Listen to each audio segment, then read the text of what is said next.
Porque la historia se lee, se escucha, se vive. Radio Educación y el Instituto Nacional de Estudios Históricos de las Revoluciones de México presentan Historia Viva, la voz del pueblo de México.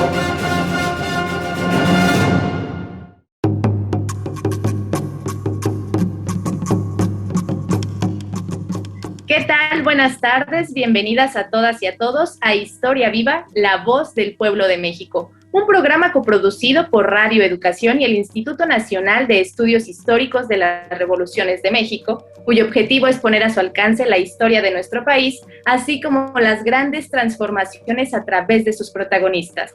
Mi nombre es Alma Lilia Martínez y le doy la más cordial bienvenida en ausencia de mi compañera Ivette Mota, a quien enviamos un cariñoso abrazo. Y bien, como cada semana, vamos a platicar de otro episodio de la historia con el titular de este programa, el doctor Felipe Ávila, y nuestro invitado, el historiador estadounidense Terry Rushley. Felipe, ¿cómo estás? Muy bien, ¿qué tal? Mucho gusto de estar aquí contigo y con nuestro invitado.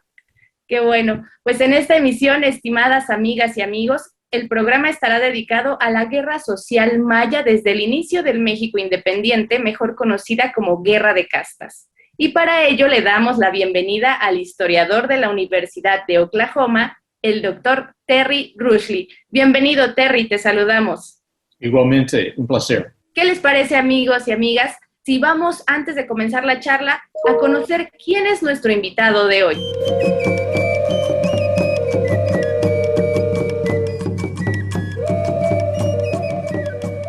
Nuestro especialista en esta emisión, el Dr. Terry Rushley, luego de haberse jubilado en el año 2016, se dedica actualmente a realizar traducciones y desarrolla sus propias investigaciones históricas, siendo además profesor emérito de Historia de México y Latinoamérica para la Universidad de Oklahoma, Estados Unidos. Ha dedicado más de 30 años al estudio de la investigación histórica del sureste de México y en particular al estudio de la Guerra de Castas.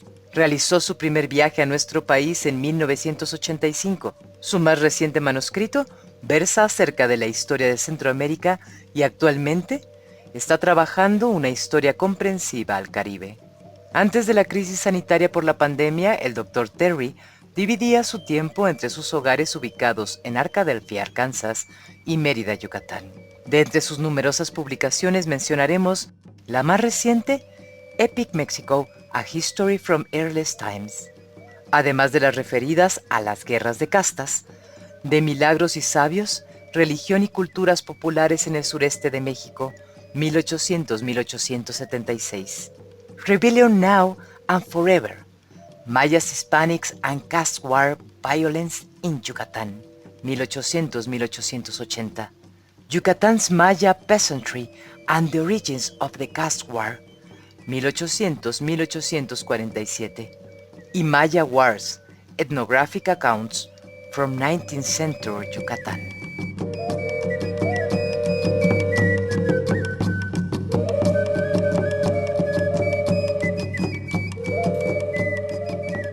Continuamos en Historia Viva y agradecemos a quienes nos siguen y ven por el Facebook y Twitter de Radio Educación y del INERV, y a quienes nos escuchan por el 1060 de AM y el 96.5 de FM en la Ciudad de México o alguna de las emisoras que comparten nuestra señal en la República Mexicana. Los invitamos a que sigan con nosotros. Y vamos a dar inicio a la revisión histórica del tema de hoy, Felipe. Platícanos, ¿cuáles son los antecedentes históricos de la guerra social en Yucatán, también llamada la Guerra de Castas, ocurrida a lo largo de la segunda mitad del siglo XIX? Con mucho gusto, Alma. Yo creo que es conveniente recordarle a nuestro amable auditorio que el territorio donde ocurrió este episodio conocido como la Guerra de Castas, que en este programa vamos a ver también si es útil denominarlo de esta manera o habría que cambiarle el nombre. Pero bueno, el asunto es que esta que es conocida como la Guerra de Castas tiene antecedentes muy profundos.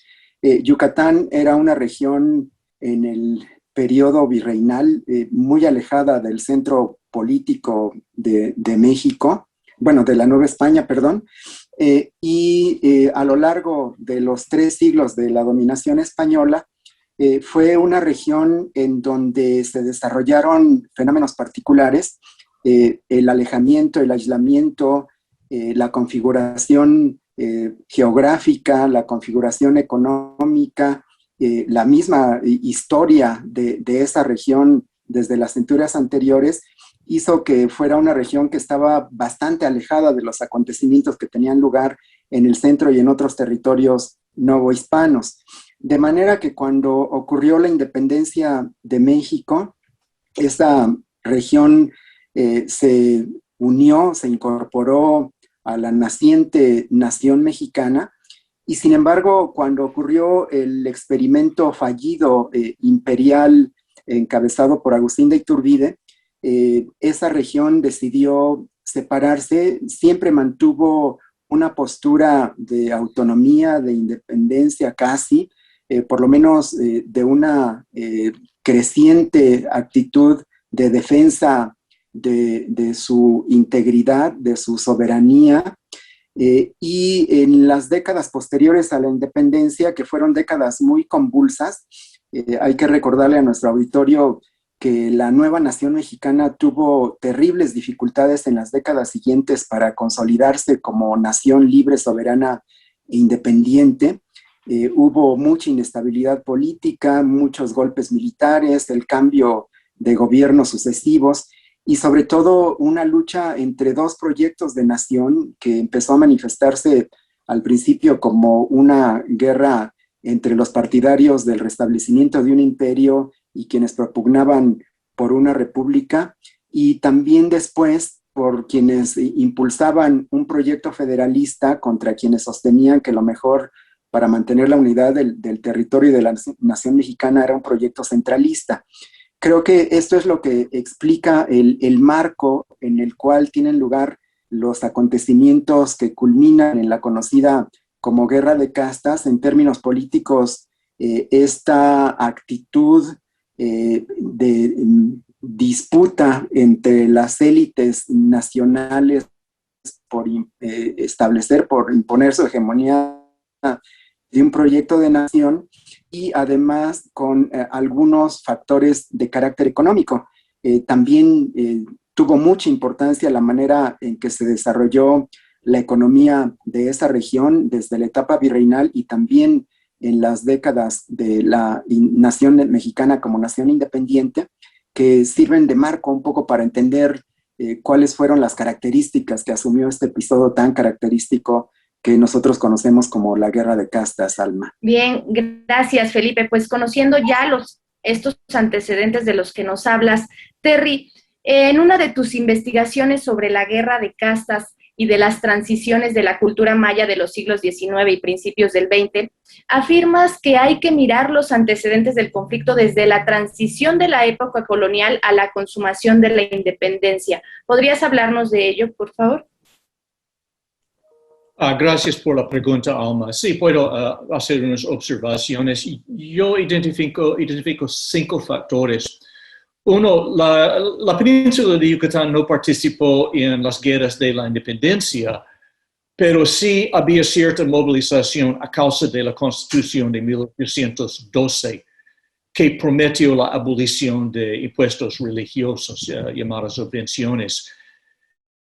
Y es posible que la gente habría sostenido ese cargo indefinitivamente, pero el segundo que uno recibe la promesa de liberación abre una vista mental que dio paso a un activismo a nivel de pueblos mayas.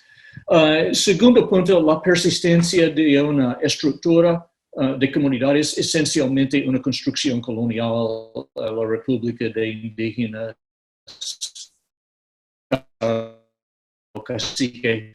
3, privatización de los recursos, particularmente la tierra, aunque quiero decir, hay que tener muchísimo cuidado en hacer una línea directa entre tierras y la guerra. En parte estamos condicionados a su interpretación a causa de la revolución.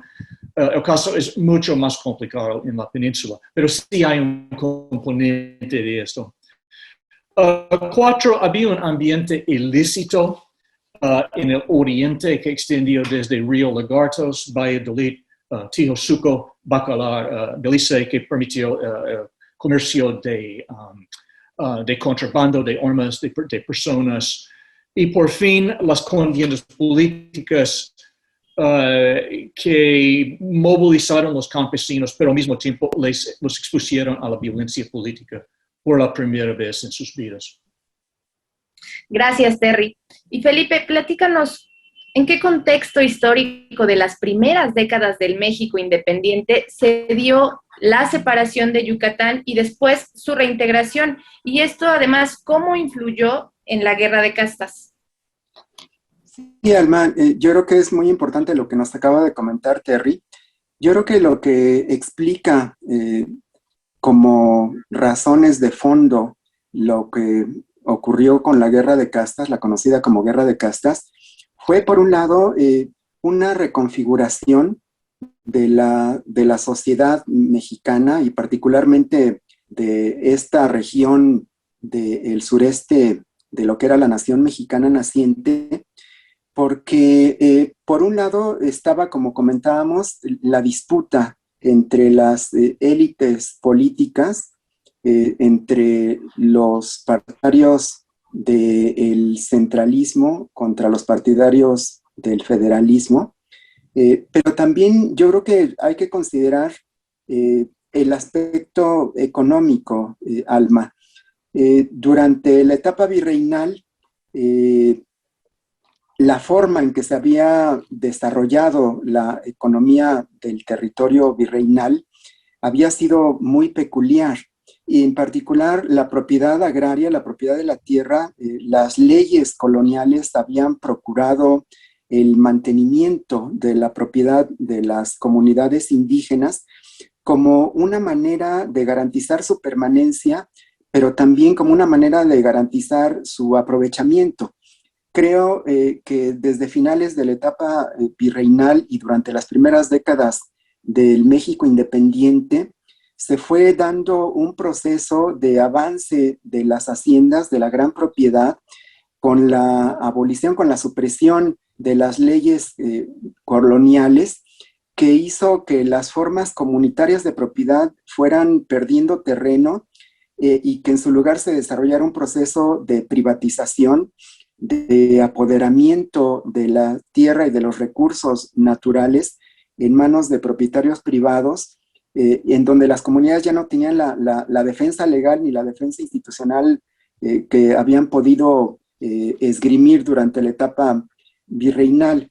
Yo creo que hay una disputa por el control del territorio, de los recursos naturales, de la tierra, de las aguas y de los bosques, pero también por controlar el trabajo, por controlar la fuerza laboral, por controlar el producto del esfuerzo físico de las comunidades en beneficio de las haciendas. Y creo que esto provoca una alteración de la forma de vida que habían tenido estas comunidades durante las décadas anteriores y que explica también lo que provocó el estallido de la guerra de castas. Además, hay que señalar también, Ivette, que bueno, en 1846 ocurre la guerra con Estados Unidos, una guerra pues, que provoca la pérdida de más de la mitad del territorio mexicano, y es justamente cuando estalla la guerra contra Estados Unidos, cuando tiene lugar también la sublevación de un sector de la sociedad indígena maya de Yucatán, en donde las élites yucatecas, temiendo que los barcos estadounidenses pudieran bloquear sus puertos y afectar su economía, lo que hicieron fue declarar una neutralidad de Yucatán ante la guerra que estaba teniendo México contra Estados Unidos. Es en esta coyuntura cuando estalla esta sublevación indígena que, bueno, altera bruscamente la situación que se vivía en la sociedad yucateca y que va a tener repercusiones después. Entonces me parece que es muy importante considerar esto, esta lucha entre un sector de la sociedad mexicana que está impulsando un proyecto de nación que es distinto al de la fracción rival, y en medio de una guerra muy desigual contra los Estados Unidos que sufre una terrible derrota la nación mexicana, y que es aprovechada esta coyuntura por las élites de Yucatán, y también que es percibida como una oportunidad quizá de los grupos indígenas que ya no quieren soportar esas condiciones de vida que están sufriendo, que precipitan el estallido de este gran conflicto social, Alma. Sí, esta disputa por el control, como ya lo mencionas, y con estas referencias y condiciones que nos has platicado, Terry, tras el estallido de la conflagración, ¿consideras que esta violencia fue política y racial? Ya, en ciertas formas. La invasión que ocasionó un conflicto, una competencia entre dos camarillas diferentes en la península. Y cada camarilla tenía que reclutar a alguien, criollos, mestizos suficientes para formar milicias. Entonces tuvieron que seguir un patrón ya bien establecido de reclutar campesinos mayas. Tristemente, la vista de indígenas con armas despertó cierto temor, cierta historia por parte de las mismas personas que los habían reclutado, y había represalias para asegurar que esencialmente no atacaron a sus propios líderes.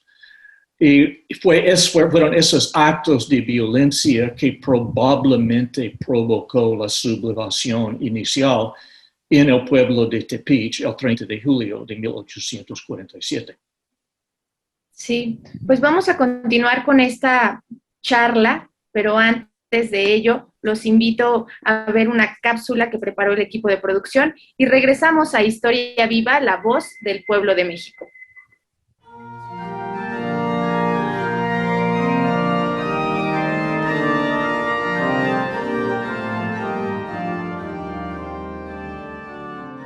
Diversos testimonios escritos durante los primeros 3 años de la Guerra de Castas sucedida en Yucatán a partir de 1847 manifiestan que su causa de origen fue la abolición de la contribución civil y la eclesiástica, así como la reducción de los aranceles parroquiales.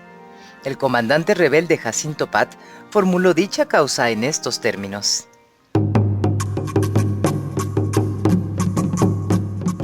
Si aboliera el gobierno la contribución, y asimismo que el derecho del bautismo fuera de 3 reales, el de casamiento de 10 reales, la misa según como estamos acostumbrados a dar su estipendio, lo mismo que el de la salve y del responso, descansaría todo indio, puesto que todos los de su raza están alzados, así es que con solo lo que manifiesto se retirarían, de lo contrario, la vida o la muerte decidirá.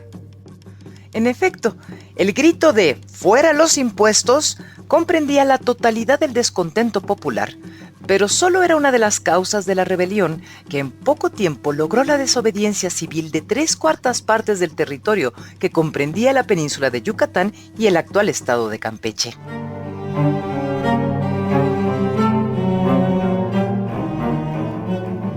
En 1851, el general Rómulo Díaz de la Vega, nombrado como comandante general del Estado por el presidente Mariano Arista, arribó a Yucatán con la orden de terminar la rebelión social maya, conocida como Guerra de Castas.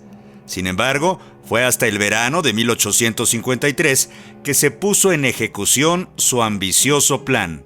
El general pensaba en la estrategia de divide y vencerás, y buscaba escindir a los jefes rebeldes para poner fin a su rebeldía. Al respecto decía: Desde que llegué a este departamento, concebí la idea de sembrar la discordia entre los indígenas sublevados para disminuir el número de los enemigos y facilitar la conclusión de la lucha. En mis operaciones todas y en la larga expedición que verifiqué hasta los últimos confines de esta península, He tenido siempre este objeto, que al fin logré que se realizara. En diciembre de 1852, el general vivió un momento feliz al lograr el rompimiento definitivo de José María Sucre con el resto de los comandantes sublevados, así como la muerte por enfermedad de José María Barrera, el fundador de Chan Santa Cruz, el centro de la rebeldía.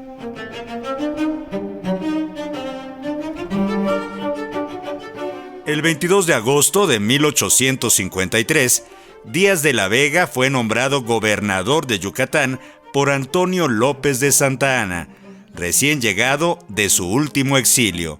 Buen augurio para el general y su afán de poner fin a la guerra de castas. Sin embargo, durante el invierno de 1853 a 1854, cuando las fuerzas de Díaz de la Vega estaban seguras de poner fin y tomar el núcleo de la guerra, Chan Santa Cruz y sus dominios, la epidemia de cólera brotó devastadora. El general Martín Francisco Peraza, comandante de la brigada, así lo informó al gobernador.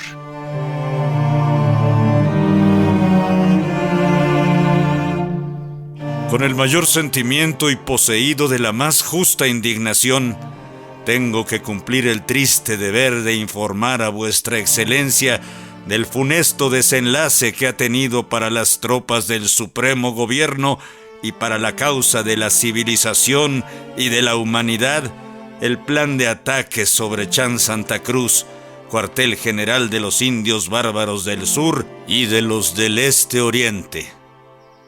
Al ocupar nuestras fuerzas la plaza de Chan Santa Cruz, hallaron un pozo abierto nuevamente y al pie de este 2 canoas llenas de agua que nuestros soldados, sedientos y cansados, se arrojaron a beber con avidez. Pocas horas habían pasado cuando la tropa empezó a quejarse de cólicos agudos, bascas y sed ardiente insaciable. Los que tuvieron la desgracia de seguir bebiendo morían enseguida, con todos los síntomas característicos del cólera morbo, es decir, con vómitos, diarrea, calambres y enfriamiento general. Al siguiente día, casi no había un solo soldado ni oficial que no estuviese acometido de vómitos y dolores en el estómago. Tras la epidemia de cólera sucedida entre los años 1853 y 1854, la correlación de fuerzas en conflicto cambió dramáticamente. Díaz de la Vega, tras su fracaso, dejó la península de Yucatán, llamado por Santa Anna a combatir la revolución de Ayutla. Entre 1855 a 1861, los triunfos rebeldes consolidaron el papel de Chan Santa Cruz como una auténtica capital política, militar y religiosa.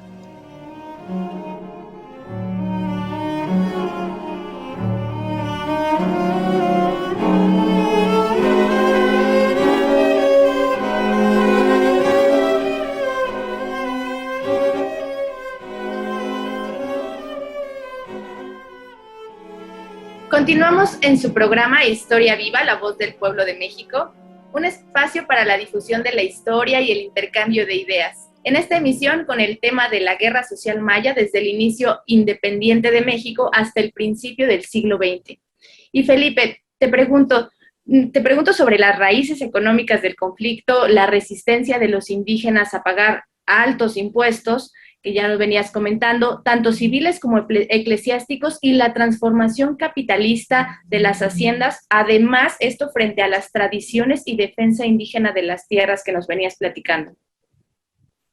Sí, Alma, mira, yo creo que lo que pasa en Yucatán a mediados del siglo XIX es en muchos sentidos semejante a lo que estaba ocurriendo en otros lugares de la nación mexicana, desde la etapa final del periodo colonial y en las primeras décadas del México independiente, porque las comunidades indígenas sobre todo en los años posteriores de la colonia, en el siglo XVIII, fueron objeto de la expansión de la gran propiedad que fue paulatinamente apoderándose de las tierras de las comunidades originarias, y provocando una larga lucha de resistencia y de defensa de la tierra y de los recursos naturales por parte de las comunidades. Pero también lo que ocurrió, Alma, es que se dio una especie de simbiosis en varias regiones de este territorio, en donde la gran propiedad necesitaba de la mano de obra indígena, y la mano de obra indígena ya no tenía la tierra suficiente para alimentar a toda su población, sobre todo a una población que estaba creciendo después de la recuperación demográfica, de manera que se iba estableciendo como una especie de simbiosis, como una especie de dependencia mutua entre las haciendas y las comunidades indígenas, pero desde luego en condiciones desiguales, en condiciones inequitativas, en donde las haciendas imponían sus condiciones y poco a poco iban subordinando, iban sometiendo, iban sojuzgando a las comunidades indígenas y a la fuerza laboral con condiciones cada vez más difíciles, de manera que se fue dando una transformación de la propiedad comunal y de los trabajadores campesinos, que se iban convirtiendo en trabajadores al servicio de las haciendas. Eran como los inicios de lo que después fue conocido como el peonazgo, y que a finales del siglo XIX pues adquirió formas extremas, en donde se puede afirmar que lo que estaba ocurriendo era una especie de servidumbre agraria, de coerción, más allá de las condiciones de libertad en la fuerza de trabajo, en donde pues, la parte débil, la parte que llevaba las de perder eran las comunidades campesinas y las comunidades indígenas, Alma. Terry, platícanos ya cómo es que se desarrolló la resistencia maya y si hubo certeza de presuntas masacres o exterminio masivo de mayas durante esta historia, que es una historia de larga duración. La realidad es dos puntos. Uno, hay muy pocos masacres en la guerra de castas, muy a nuestra frustración como historiadores a veces. Y dos, los avances de los sublevados han sido enormemente exagerados. Nunca se acercaron a Mérida. El periodo fuerte de la sublevación es de noviembre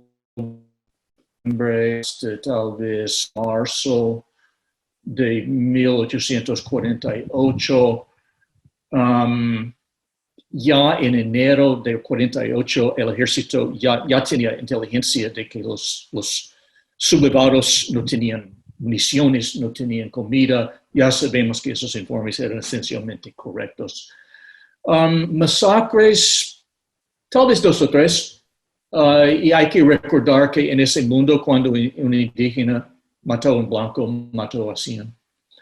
Entonces, solo requería un pequeño acto de violencia para generar histerias, leyendas, exageraciones.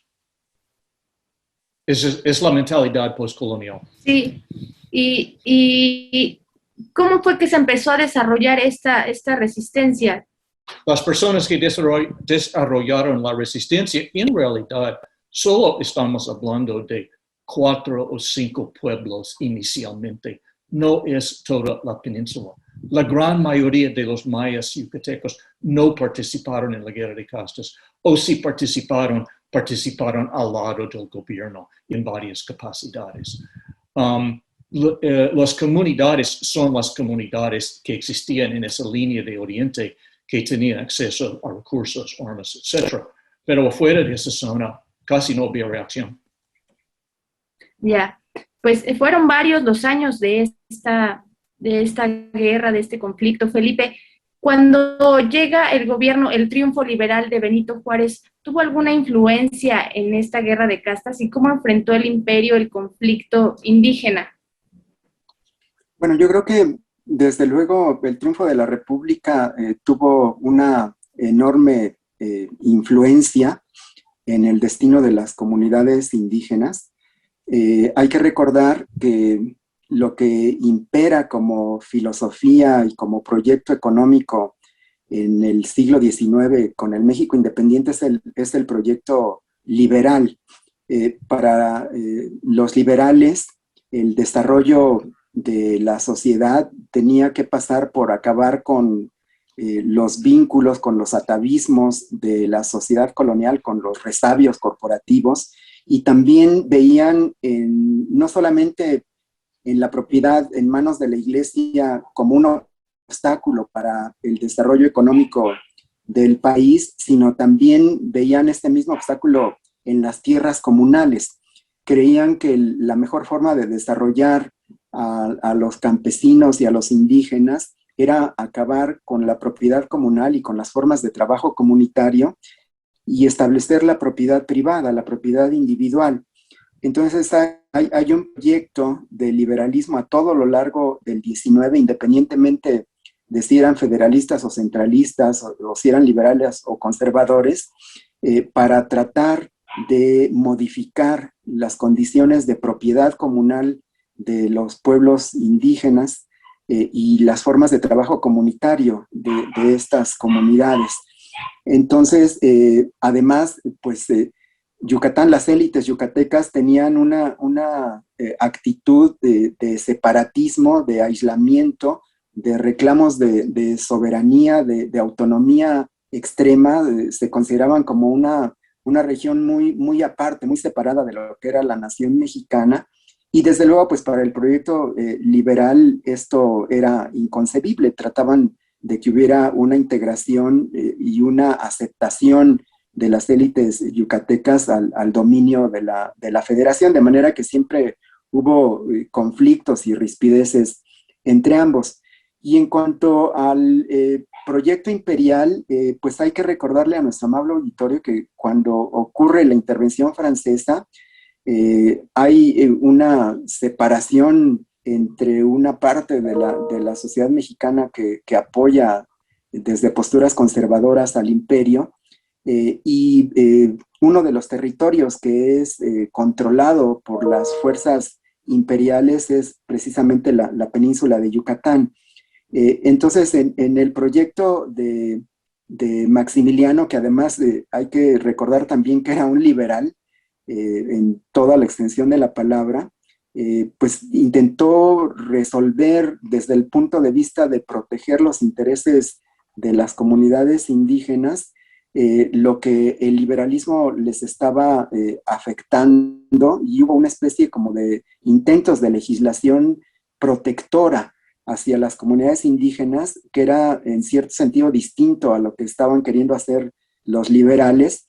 Y además Maximiliano tuvo en algún momento el sueño de poder ampliar el imperio mexicano y poder reincorporar al imperio que él encabezaba a los países centroamericanos, y quería que Yucatán fuera como la punta de lanza de este proyecto de reintegración de los países centroamericanos al imperio mexicano, Alma. Sí, y Terry, gracias Felipe. Y Terry, ¿quiénes eran los protagonistas de esta guerra de castas? ¿Eran los mayas contra los blancos, nada más? ¿O quiénes estaban? Recibieron cierto grado de asesoría de individuos que no conocemos muy bien, no parece que fueron yucatecos, probablemente individuos trabajando afuera del norte de Belice, lugares como Curazao. Curiosamente, y no exploramos esto con mucha frecuencia, españoles en Cuba tenían un papel enorme, porque financiaron varios de los caudillos de Yucatán en esperanza de recibir prisioneros mayas como esclavos. Nunca resultó en números significativos, pero era la idea. Y prestaron decenas de miles de pesos a varios gobiernos en Yucatán en avance de ese comercio. Sí. Pues los invito a hacer una segunda pausa para escuchar una cápsula en donde también nos vamos a enterar más de lo que sucedió en este episodio de la historia, y regresamos a los últimos comentarios de esta emisión. El 27 de julio de 1847 en Valladolid fue fusilado Manuel Antonio Ay, indígena maya y cacique de Chichimilá en Yucatán.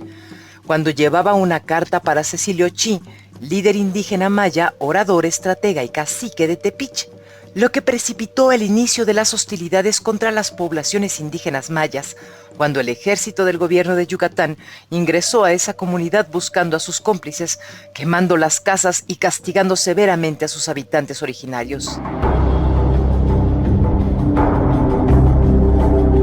El 30 de julio de 1847 estalló la Guerra de Castas, cuando en represalia a la violencia gubernamental, los mayas atacaron los pueblos de Tepic y Teosuco, al grito de ¡Mueran los blancos! El 21 de febrero de 1848, una vez que los indígenas al mando de José Venancio Peck habían tomado Peto, Valladolid, Izamal y otros 200 pueblos más, asaltaron Bacalar, dando muerte a la mayoría de sus habitantes de origen peninsular y mestizo.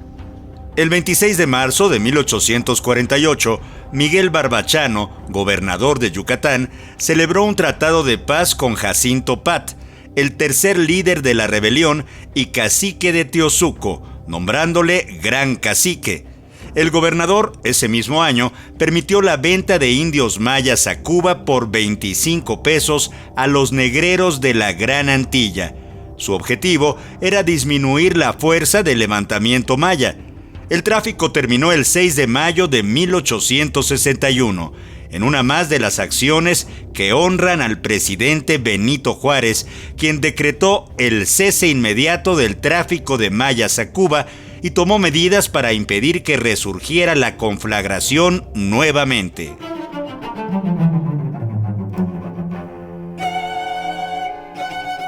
El 18 de abril de 1848, cuando solo le quedaban al gobierno yucateco algunas poblaciones y el camino real a Campeche, representantes del gobernador Miguel Barbachano y del cacique Jacinto Pat firmaron los tratados de Sucacab, según los cuales quedó abolida la contribución personal, reduciendo a 3 reales el derecho de bautismo y a 10 el de casamiento, y los indios fueron autorizados para continuar su práctica de roza, tumba y quema de los montes para sus tierras sembradas. Desde ese momento hasta el 4 de mayo de 1901, cuando el general Ignacio A. Bravo hizo su entrada y ocupó con tropas federales el santuario de Chan Santa Cruz, es decir, durante 54 años, la guerra de castas generó alrededor de 250,000 muertos y significó la quiebra absoluta del orden político y social, el estallido de la infeliz raza,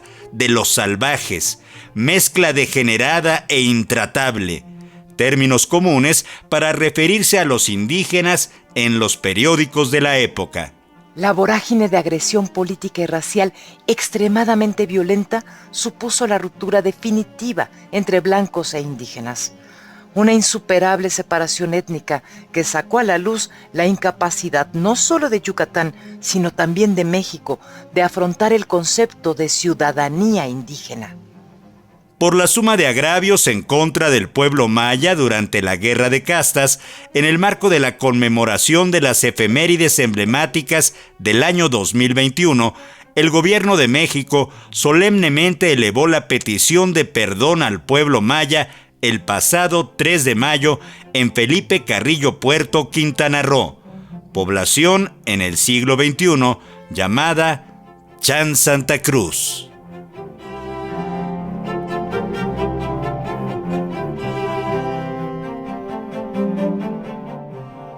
Continuamos en Historia Viva y estamos con el doctor Terry Rugley y nos restan pocos minutos para concluir esta emisión.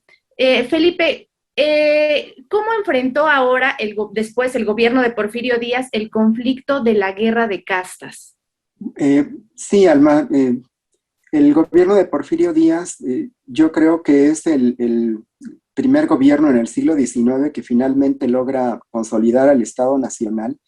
Y esta consolidación del Estado Nacional solo se podía dar a partir del sometimiento, de la subordinación y del control de las regiones, de los distintos territorios.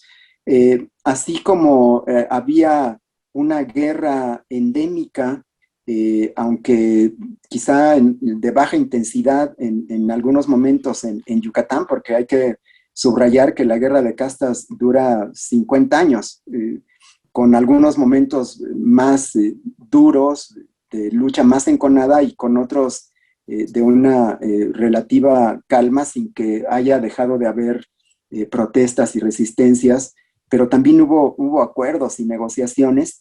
Y entonces el gobierno de Porfirio Díaz creo que logra consolidar por primera vez de manera plena la soberanía del Estado Nacional, logra someter a las regiones, y en este sometimiento de las regiones no solamente tiene un papel la negociación y los acuerdos con las élites y con los grupos sociales, sino también la fuerza, el sometimiento a través del ejército, el ejército federal que es enviado a combatir y a derrotar particularmente las rebeliones indígenas con las que se ensaña.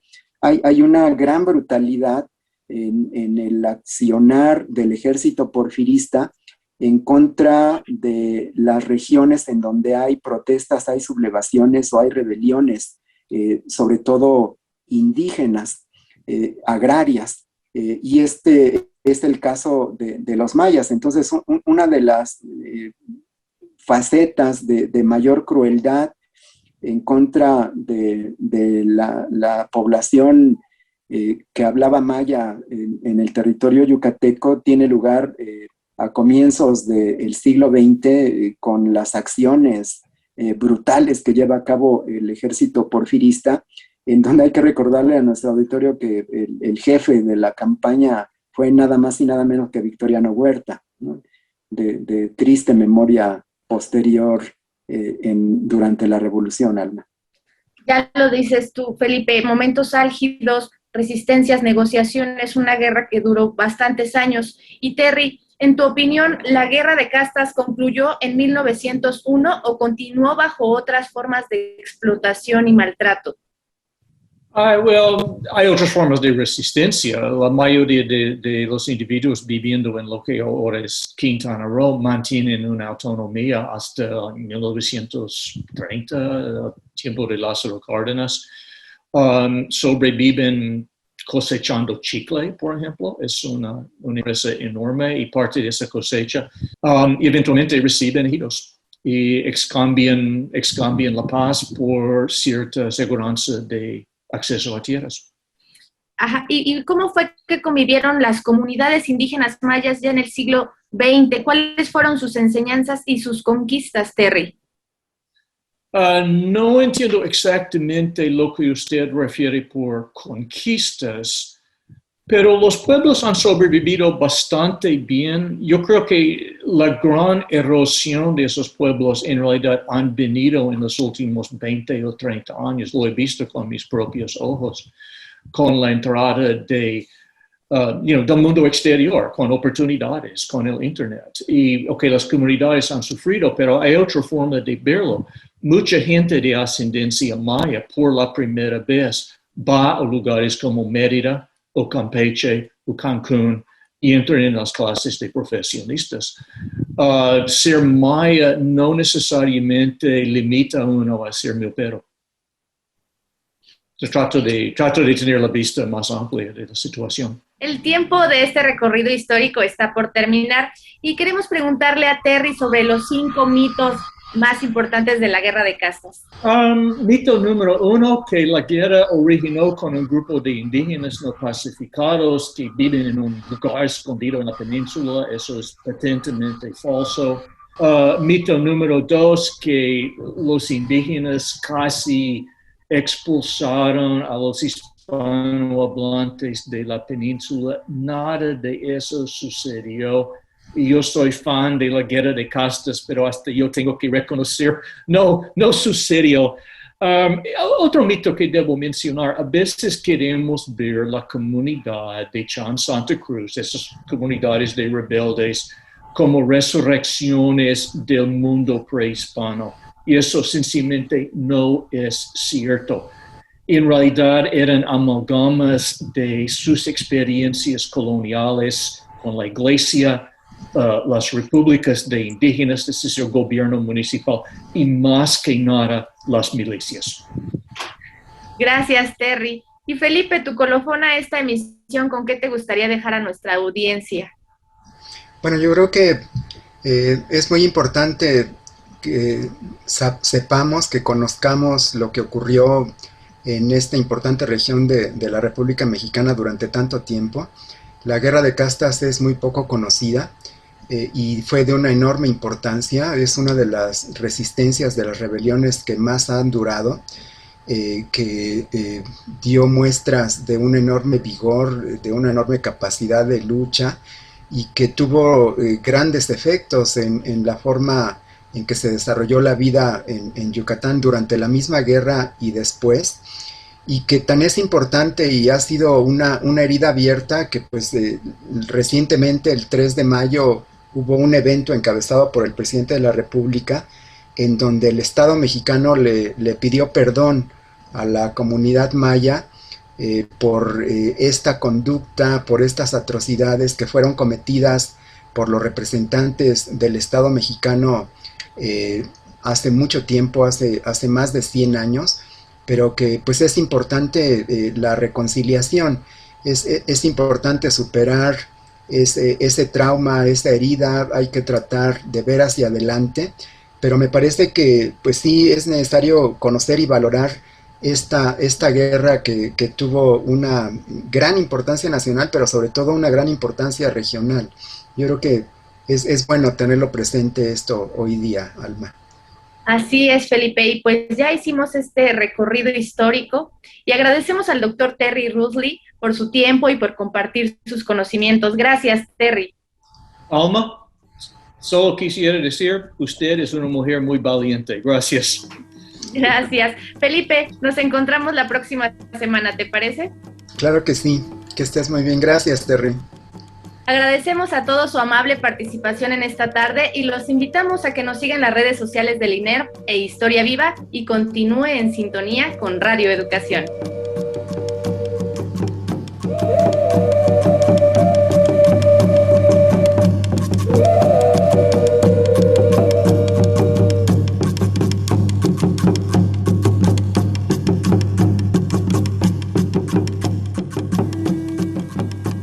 Participamos en este programa Oscar Guerra, José Ángel Domínguez, Laura Viadas, Alma Lilia Martínez, Salvador Castro, Daniel Librado Luna, Claudia Segura, Felipe Ávila y Beth Mota, bajo la producción de Mario Ledesma.